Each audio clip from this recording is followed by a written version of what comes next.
IIMF कडून मोठी update आलेली आहे मित्रांनो. एक्झाम तुम्हाला जर द्यायची असेल तर हा व्हिडिओ शेवटपर्यंत नक्की बघा.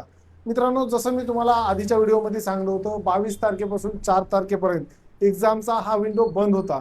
अद्याप अजून याबद्दल कुठलीही अपडेट आलेली नाही. मित्रांनो, आज 5 तारीख आहे.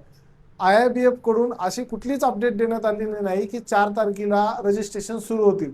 सध्याचं आपण बघायला गेलं तर नवीन रजिस्ट्रेशन, IIMF ची ट्रेनिंग, त्याचबरोबर ई लर्निंग मटेरियल, हे सर्व प्रक्रिया सध्या बंद आहे. मित्रांनो, कशामुळे बंद आहे तर साईटवर सध्या काम करणं सुरू आहे, साईटला अपग्रेड करणं सुरू आहे आणि जुन्या साईटवरचा डाटा हा नवीन साईटवर मायग्रेशन करणं सुरू आहे. तर याला किती दिवस लागतील हे सध्या आपल्याला सांगता येणार नाही. मग तुम्हाला याबद्दल अपडेट पाहिजे असेल तर आमच्याशी कॉन्टॅक्ट करू शकता किंवा आमच्या व्हॉट्सअप ग्रुपला जॉईन होऊ शकता. आम्ही व्हॉट्सअप ग्रुपला याबद्दल जे काही अपडेट येतील तुमच्यासोबत शेअर करू. आता व्हॉट्सअप ग्रुपची लिंक तुम्हाला आपल्या प्रोफाईलमध्ये बघायला मिळेल किंवा जे स्क्रीनवर मोबाईल नंबर दिसत आहे त्याच्यावर तुम्ही कॉल करून सुद्धा विचारू शकता.